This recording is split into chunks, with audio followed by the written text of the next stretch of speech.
Let's start right now. Okay, so basically we are going to look at STI. So today STI actually perform in a rather it is a down generally it's a down day for the index because last night the US had a heavy sell down due to a high number or rising case in COVID. Okay, so later on, of course, you will know which are the counters that will be going up. So STI actually gapped down and traded into the support level. So the closing is actually not so bad because it forms a long lower shadow, means that there's some push upwards, push back, fight back against the bear. But still, it's still not out of the wood because it's tomorrow it need to trade above 2524 in order to move into the manner where it can sustain an uptrend or uh, sideways. Okay, so if you were to look at how it goes right now, if it doesn't goes back above 524 level, it breaks lower. So our next support that we have to watch is pretty far. It's like 2448. Okay, so in fact, personally, I expected some rally today because I've been watching the US market ever since the last Zoom meeting that I had with everyone.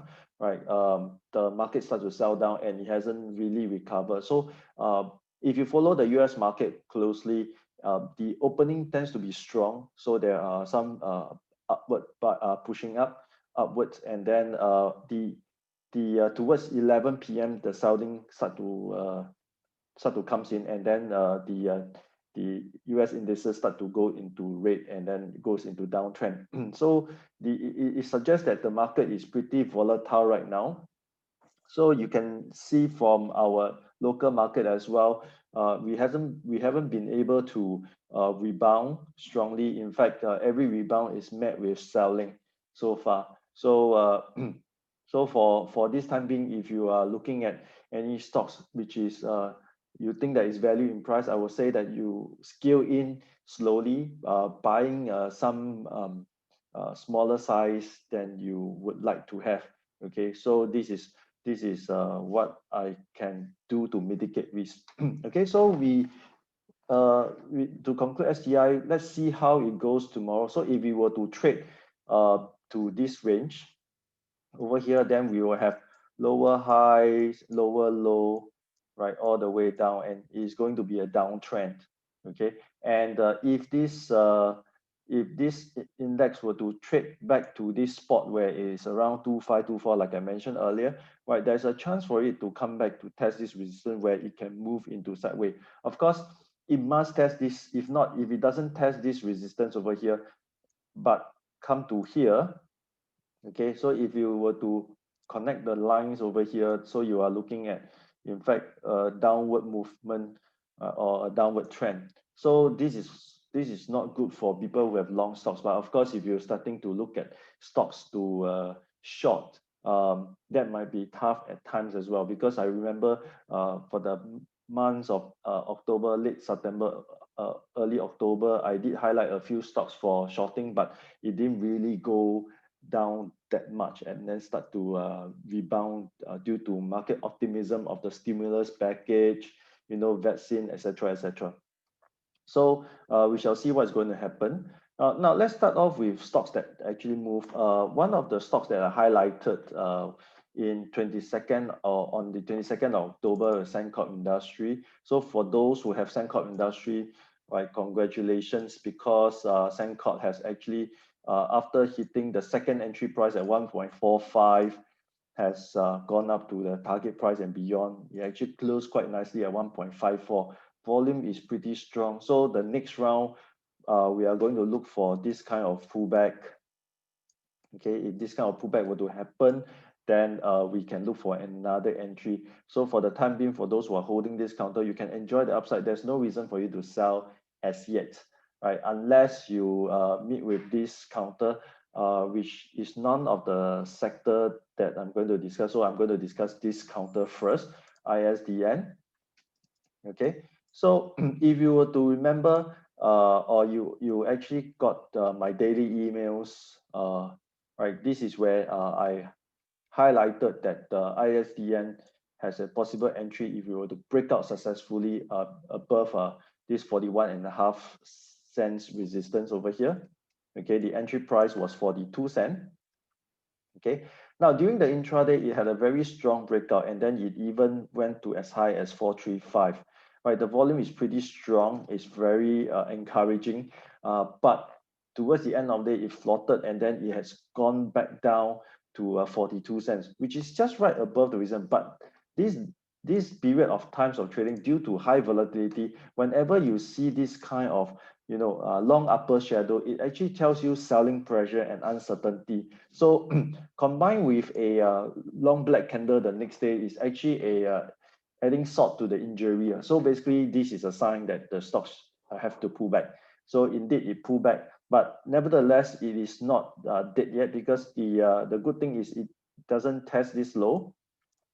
So if you were to look at the indicators, right, in fact, it actually managed to hold on, or rather touching the MA. So basically, if you can view this as still below the MA, or if tomorrow, if the stocks can trade back and close above 395 or 40, then we may be able to see it rebound upwards again. Okay, now one thing I find it very amusing and interesting is I managed to have the connect the higher low over here, and right, hang on a second, let me delete off the drawing. How do I delete off the drawing? But okay, just let me just try to remove off the annotation, disable annotation for others. Okay, so basically, if you look at the reason why ISDN came down and did not break out successful, of course, first when it tried to cross 43, then you happen to see that at 435 it actually breaks out, but it closed lower. So this uptrend line that I've drawn is actually the what we call the support turn resistance, because the stocks breaks below the down uptrend line and then test this as a resistance and therefore pull back. But the stocks, if it be able to rebound, well, the next level to go could be possibly higher beyond 45 cents, or even go to 48 cents. But then still it depends on tomorrow's performance, and to see how the stocks would close right at the end of the day. Okay. So I'm actually pretty interested in this counter right now. So that's why I'm talking about this counter right now. Okay. So so the other let's go into sectors. Yeah. So I'm going to talk about the sectors which matters to us. Basically, we have the sectors that's gone up today, which is the glove sectors, the medical sector. Okay, and let's mute everybody first, just in case everybody talks and I talk together. Yeah, how do I do that? But anyway, let's continue. Okay, let's look at the glove sectors here. So let's start with Top Gloves. Okay, Top Glove right had been sold down to its support level. So if you look at here on this black candle, the reason why it was sold down all the way was because of the vaccine progression, and then market suddenly just had a plunge starting from afternoon, and then it had a heavy selling, or rather from the morning, afternoon it accentuated lower, it has moved down, rather down all the way to its support level, and it managed to form a hammer pattern yesterday, and today it actually closed as a white candle. So if any chance for it to go up, it must actually close above 294, and then we are targeting, if it can follow the rebound, follow the momentum rather, then we are looking at it to go to 3.18 level. Now, of course, if you look at the indicators, it is looking good, where stochastic has crossed up, is a bullish crossover. Now, with rising cases in European country, Western countries, right, this is the reason why the gloves medical sector starts to rebound up. So we shall take a look tomorrow and see whether it can hit above 294. And the volume that I would prefer is, of course, if you can search with 4.21 million, yeah, that would be fantastic. Okay. The next one will be UG Healthcare.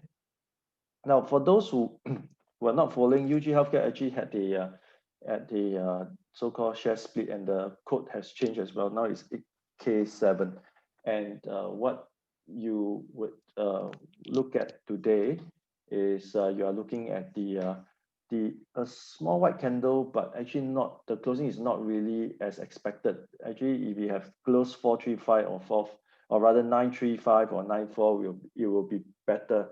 Okay. So we would want to see tomorrow it hit above 945, and then once it crossed 96, then we are looking at more upside. Okay. Now let me just go back to Top Gloves a little bit, and I just want to highlight a little bit where this counter on a weekly basis is still looked pretty bullish, okay, to me. Now, if you remember, Top Gloves 2 weeks ago, I mentioned that actually it is still bullish and it could go further. And indeed, it went up and tested resistance before it pulled back. Now, for UG Healthcare, back to UG Healthcare, if you look at the weekly chart, okay, so what is expected of this counter in order to be bullish, right? We need to see this counter goes back to 104. That will be the most important action. So can it do it? Of course, this is a big question, how the market will feel, how the situation of the COVID again. And and if you look at the whole chart over here, if it doesn't go back up to test here, so and instead turn down, that will be a sign of bearishness, and then the whole chart become topish. And so this is where we should all consider getting out of all these glove sectors, this gloves counter. Okay. MACTEC is the next one. Okay, MACTEC also confirmed. So you can see all the glove sectors are forming bullish reversal. So we have Top Glove with hammer, UG Healthcare has formed a doji, and then we have the MACTEC having a hammer with a confirmation, and with, of course, indicators going up. So the key thing to look out for is for it to cross back above 131, and thereafter it has a clearer path for it to go up towards 150 range. Okay, so if you were to switch to weekly chart, it could look more interesting. It is holding at the 20-week MA, and this is a important level. Why? Because once it cross below this level, it will be bearish. Okay, but if it can rebound from this level, because there's a good chance for it to go back to 158 first, and then if the momentum can continue, breakouts continue, it goes 188, 1.88. Okay. The next one will be Riverstone.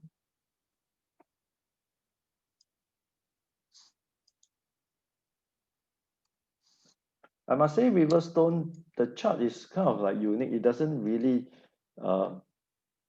looks the same with the rest, right? Because yesterday it doesn't form any reversal candle, first of all. Well, today it formed some, but then the thing is, it doesn't really looks convincing. It is an inverted hammer. So the key for Riverstone tomorrow will be, let me just, plot a downtrend line, something like that. But you'll be looking for a breakout from this downtrend line, and of course, above the 20 and 50-day MA, then we can see some more upside. So out of these counters, I would probably not, really look at Riverstone for the time being, unless it can really break through. And again, you must have a follow-through volume, buying up with high volume. And the other counters that looks better is this counter, right? So we announced news that is going to move into main board, and this is why the counter actually rebounded strongly. Now, if you look at the closing, it actually closed above the resistance, and this is considered as a breakout, and the volume is pretty strong. Okay, so for those who really like to trade, rather chase on the breakout, right? So this is where you can, right, take a look on this counter tomorrow. If you switch over, right, to the weekly chart, right, the counter over here can, right, start to move up, and probably the resistance at 39 is the target if the breakout can follow through. So another concern recently is the follow through buying is quite limited, right? So what do I mean by limited? Because the next day it breaks out, and then it the next following day it doesn't go up higher. But right, the only counters that somehow has a genuine breakout like Sembcorp Industry, you can see this is called follow through buying. You see, after the breakout, the next day another white candle, and next day another white candle. This is called follow through buying, right? So my concern is whether this breakout will have any follow through buying.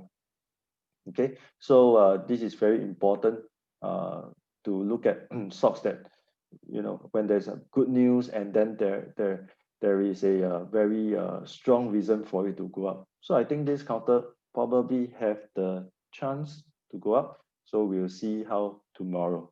Okay, and of course, another penny counters is VIGPASS. Okay, but unfortunately, VIGPASS doesn't look like XPeng, right? So this is where I choose not to look at this counter, just to show you that how the chart looks like. So when you look at this chart, probably it turns off a little bit, and you want to wait for more action. Now, of course, if you turn on the indicators with MA blocking, it doesn't really look nice. But really, if you are looking at some progress on this counter, it should hit above 305. This reversal could bring this counter back to 36, right? That's uh, that's a very good performance. If this counter can hit, at least hit back to 36 first, then give it a chance to potentially change its momentum or direction. Okay, so these are the glove sectors over here. Let's look at the bank very quickly. Today, the banks are not performing very well, with OCBC capping down, and so all the way down to 86 before it closed back up to 8.67. Okay, so overall, the chart with the indicators, you can see that support at the MA is holding. So what are we looking out for? Rebound. If it can rebound, a white candle, possibly a white candle, then the next resistance to reach out to test is 8.85. Again, right, be careful if you are looking at, you know, the blue chips are more susceptible to the volatility because of the they tend to follow the US market or the Hong Kong market when they start to move. So although it is holding very nicely at the MA support, let's see whether can it continue to go up to close higher. And then we talk about UOB also holding a support level, right? And then DBS, so just go through very quickly over here. Yes, it's holding a support level, and DBS has a very interesting movement. You can see that it's actually kind of like squeezing. Okay, the movement start to you see, this is the initial movement, second movement, then sort of like squeezing towards a potential breakout. So I'm not too sure, frankly, whether which president win, the market will go up. I only heard that people say that if US were to change the president, the market is likely to go down, right? So in any case, just be, just try to stay um, careful, right? Just stay careful over there.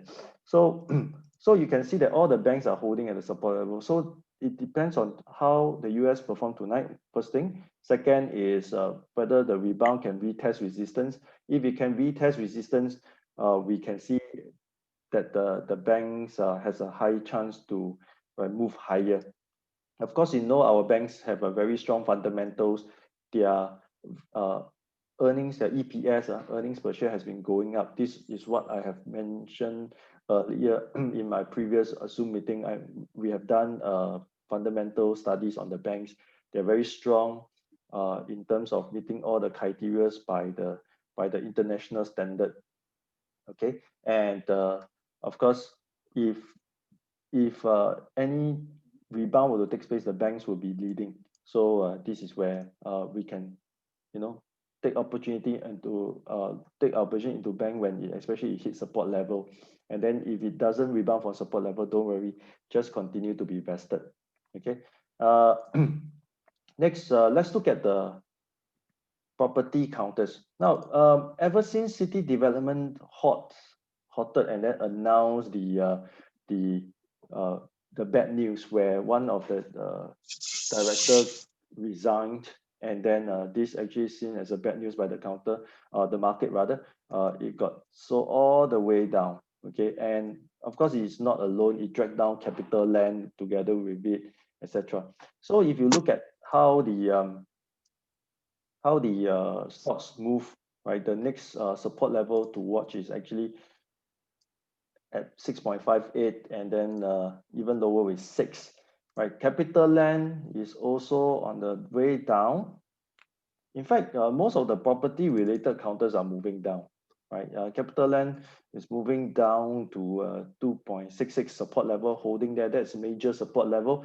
So if it breaks below, it will be quite a big I would say problem, because it may go back to 2.52, quite bearish. So of course, if you think the market is bearish, one way for you to look for a short is like this. You just need to wait for it to rebound, fail on this rebound, and then break below. Then this is where you can start to look to short.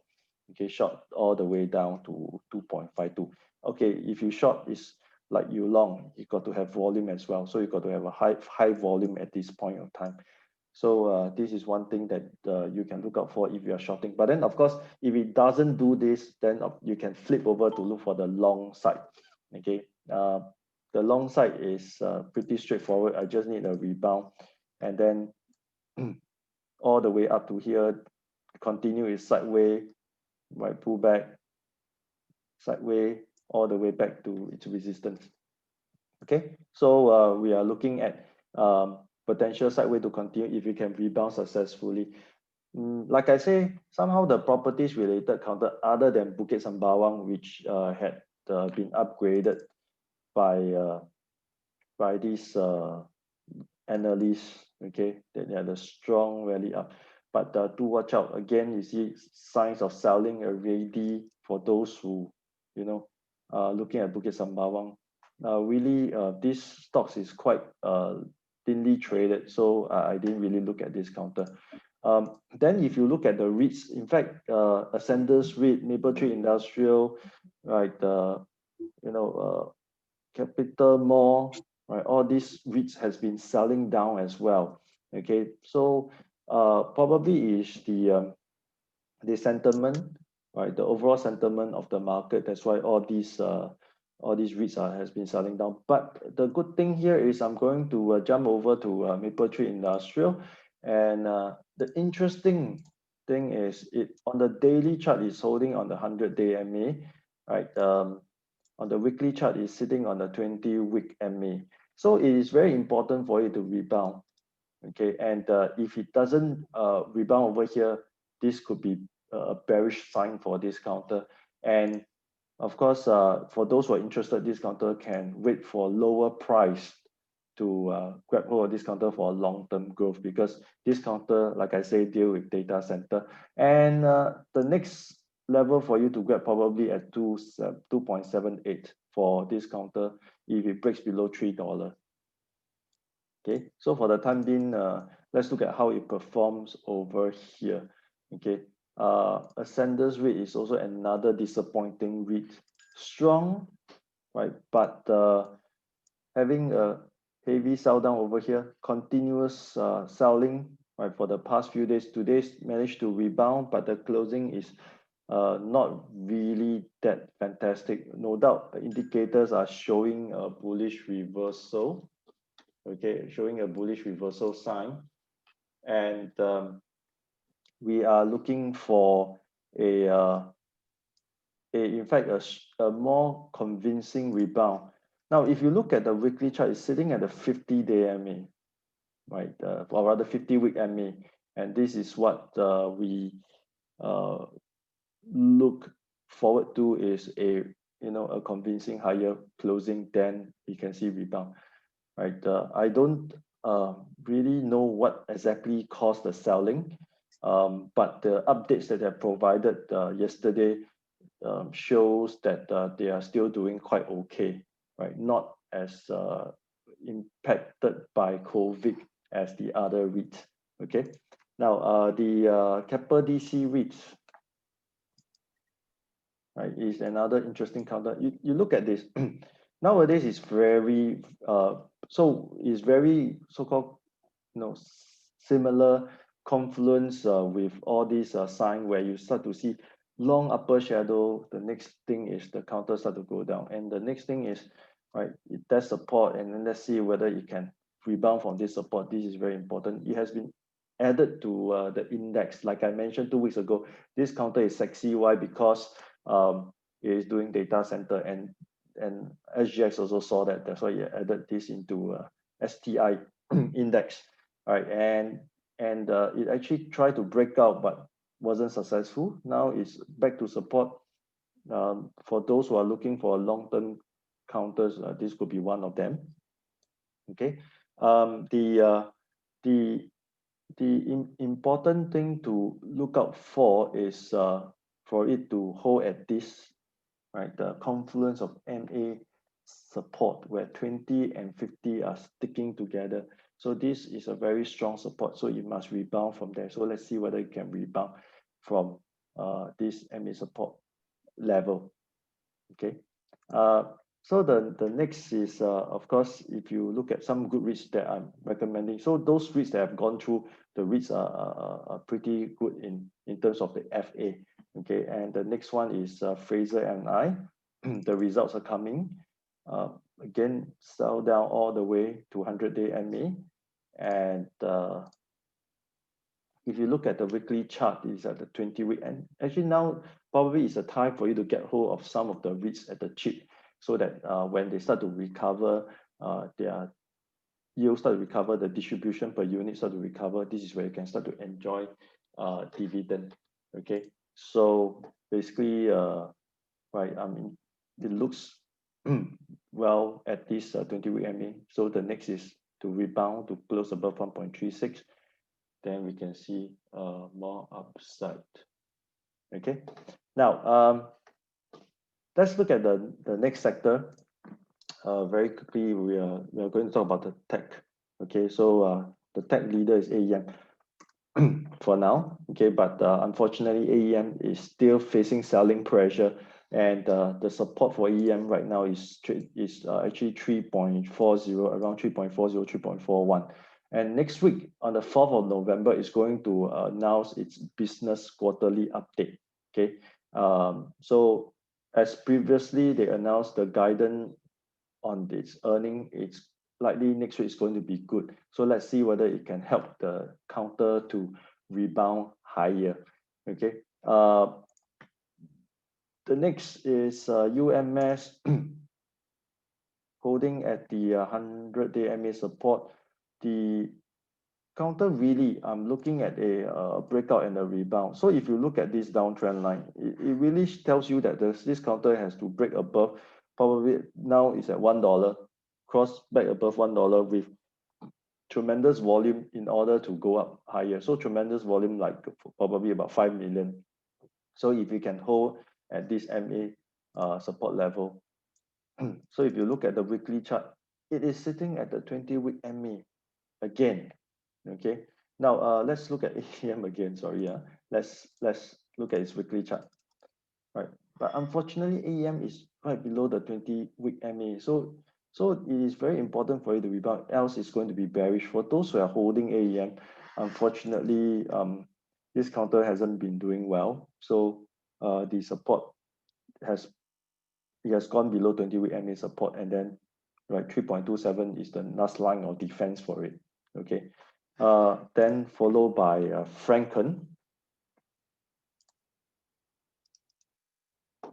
Let's start with the weekly chart now. See whether, yes, it's also sitting at 20-week MA support. So everybody seems like, look at a lot of counters that everybody sitting at the weekly 20-week MA support. And then, right, if the whole market for some reason start to rebound from there, then you know the reason. Oh, it's actually sitting at the 20-week MA. Okay, so we are looking at this. We are looking at this this counter that it's supposed to break out, rather rebound from this 100-day MA with a higher closing, right?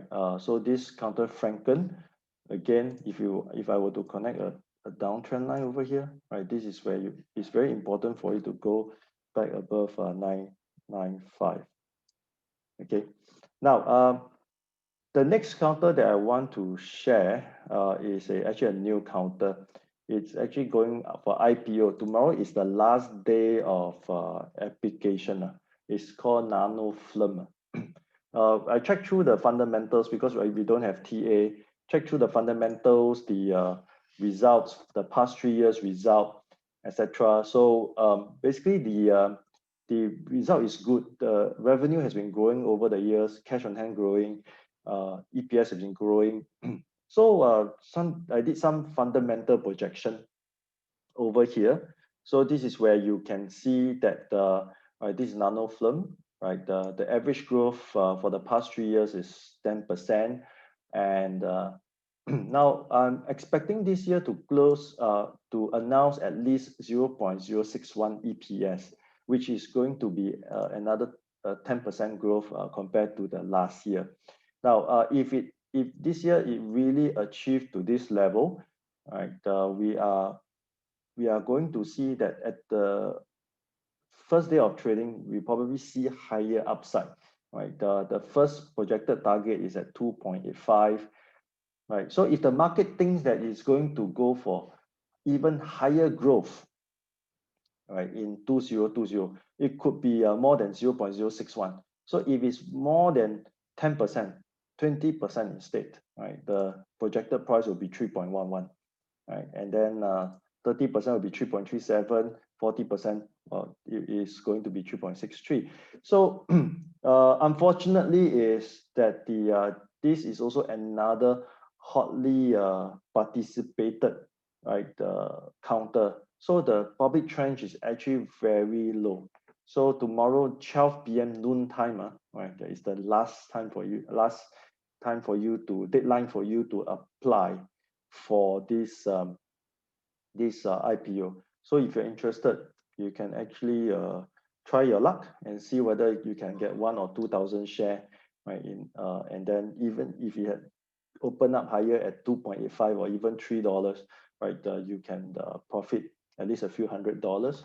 Okay, so this NanoFilm is really looking good, and I wouldn't be surprised if they have been added. They will be added into the index in future. Okay. So this concludes the tech sector. So I actually think that our tech sectors has been weak as well, right? And really looking forward for a rebound, but it really got to boils down to how the US would perform, because if you look at the Nasdaq, which is the leader of the tech, okay, it has been on the way down. For those who remember this strategy where, you know, if this index, the US index is actually down 10%, you can actually add a position, right? Remember, down 14%, down 10%, or 12%, you can actually add position and buy low. So if you have done that, of course, the market rebounded 12% for your profit. But now another opportunity presents. So now currently the index is down by 5%.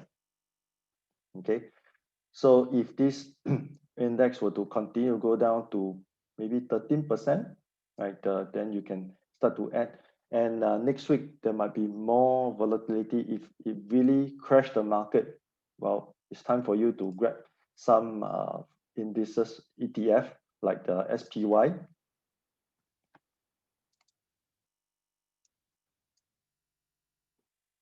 Okay, so the SPY has a very good support at the 100-day MA, right? That's 7% only. So if it's 10% down, will be around 319. Okay, and this is where you can start to collect these indices, right? The ETF, and then before it start to recover and go higher. Okay, so this brings me to the end of this this Zoom meeting. So I'm going to host another one 2 weeks later. Okay, so I will see you next time. Okay, so thank you for joining me, and let's look at how the US market performs. Take care, and then see whether you have opportunity to scoop the SPY ETF at the low, so that when you start to recover, you can make 10 or 20% from this trading. Okay, so see you again.